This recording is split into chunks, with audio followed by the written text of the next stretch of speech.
Hello dear students, कैसे हैं आप सब लोग। आई होप आप अच्छे होंगे। मैं हूं मोहित शर्मा और आप देख रहे हैं मेरा YouTube channel the nucleus of chemistry.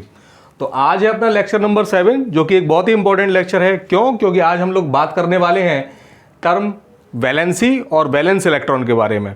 तो ज़रा जानने और समझने की कोशिश करते हैं कि वैलेंसी क्या होती है और with the help of valence electron कैसे हम लोग वैलेंसी को कैलकुलेट कर पाते हैं। तो देखिए, मैंने कई बार आपको एटम के स्ट्रक्चर के बारे में बताया हुआ है।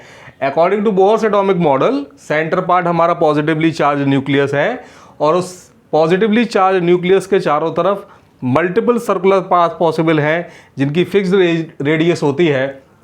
उनको हम लोग क्या बोलते हैं, ऑर्बिट्स या फिर शेल बोला करते हैं।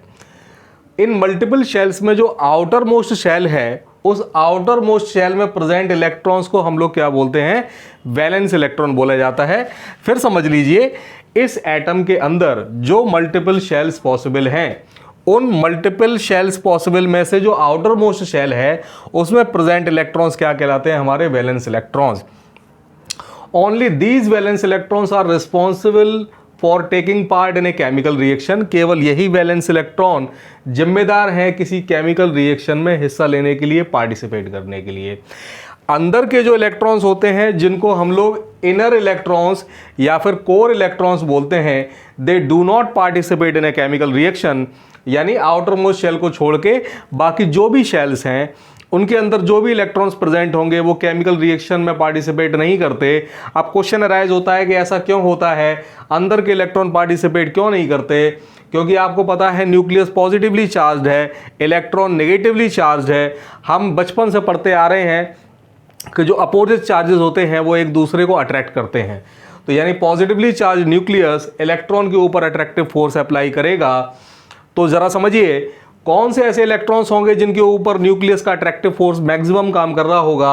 ऑब्वियसली जिन इलेक्ट्रॉन्स की डिस्टेंस न्यूक्लियस से कम होगी, उनके ऊपर न्यूक्लियस का जो अट्रैक्टिव पावर है या जो होल्डिंग पावर है वो ज़्यादा होगी उन इलेक्ट्रॉन्स के कंपैरिजन में जो कि न्यूक्लियस से दूर हैं।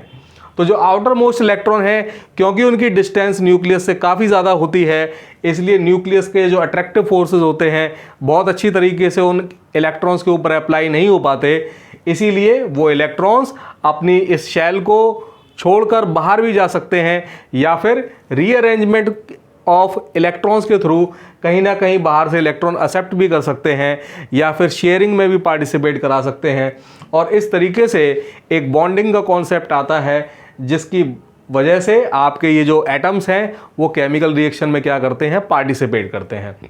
ओके, सो हमने जाना कि ओनली वैलेंस इलेक्ट्रॉन्स और the outermost electrons are responsible for the valency of the atom और the overall chemical reactivity of a particular atom.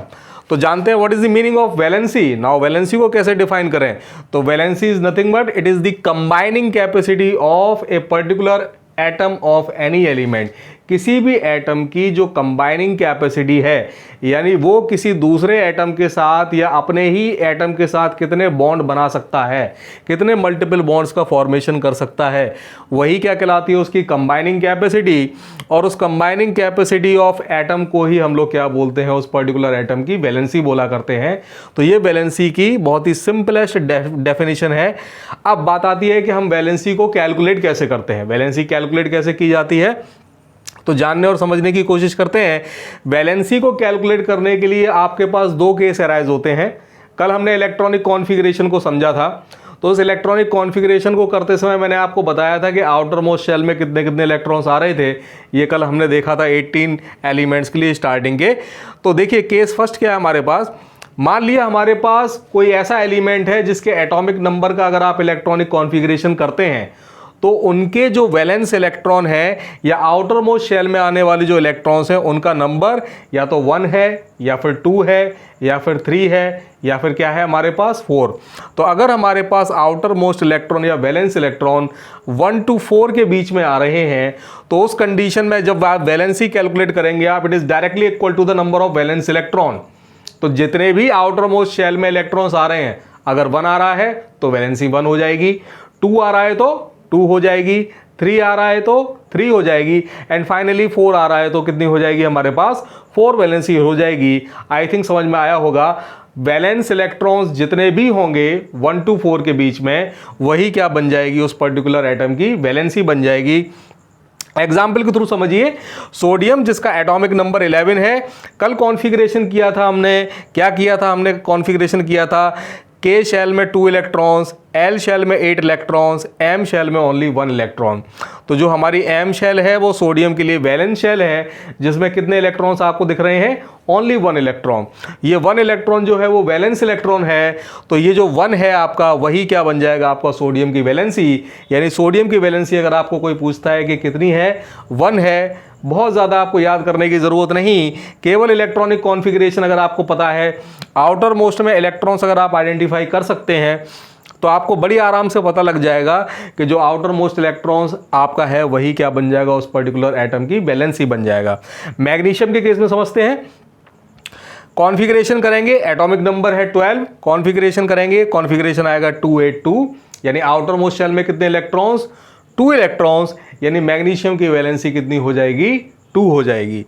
Aluminium के लिए समझते हैं, एल्युमिनियम का एटॉमिक नंबर 13, कॉन्फ़िगरेशन करेंगे आएगा 283, आउटर मोस्ट शेल में प्रेजेंट इलेक्ट्रॉन्स कितने हैं हमारे पास, 3, 1 to 4 के बीच में हैं। तो 1 to 4 के बीच में मैंने अभी आपको बताया, जितने भी इलेक्ट्रॉन्स होंगे आउटर मोस्ट शेल में, वही क्या बन जाएगा, उस पर्टिकुलर एटम की वैलेंसी।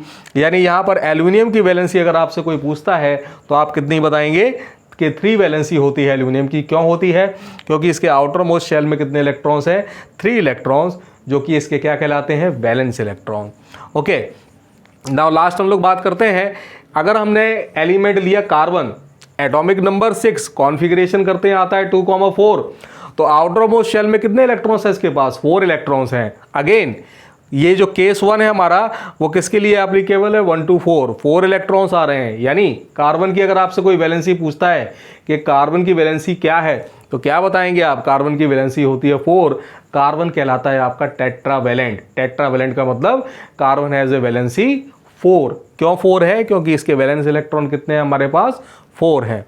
नाउ केस नंबर 2, ये केस नंबर 2 उन एलिमेंट्स के ऊपर एप्लीकेबल है जिनके लिए वैलेंस इलेक्ट्रॉन ग्रेटर देन 4 है। यानी अगर 4 से ज़्यादा इलेक्ट्रॉन आ रहे हैं, 4 से ज़्यादा इलेक्ट्रॉन्स हैं, उस कंडीशन में वैलेंसी कैसे आइडेंटिफाई करेंगे, तो हर वो एलिमेंट जिसका इलेक्ट्रॉनिक कॉन्फ़िगरेशन करने पर अगर आउटर मोस्ट इलेक्ट्रॉन्स या वैलेंस इलेक्ट्रॉन्स का नंबर 4 से ज़्यादा आ रहा है, तो वैलेंसी को कैलकुलेट किया जाता है, जो नंबर ऑफ वैलेंस इलेक्ट्रॉन्स होंगे या जो आउटर मोस्ट इलेक्ट्रॉन्स होंगे उनको हम 8 से माइनस कर देंगे, तो हमारे पास क्या आ जाएगा, इन एलिमेंट्स की वैलेंसी आ जाएगी।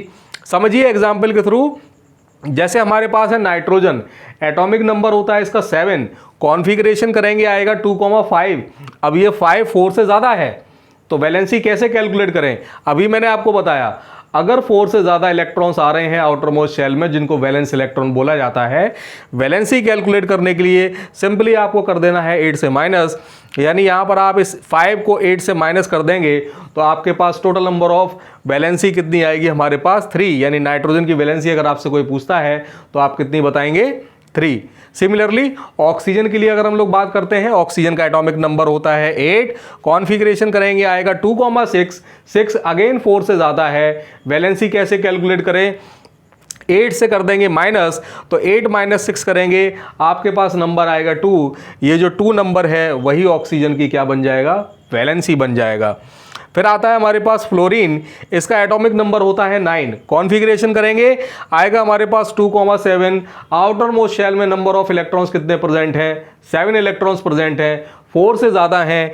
क्या काम करेंगे वैलेंसी कैलकुलेट करने के लिए, 8 से कर देंगे माइनस, 8 - 7 इज इक्वल टू आएगा 1।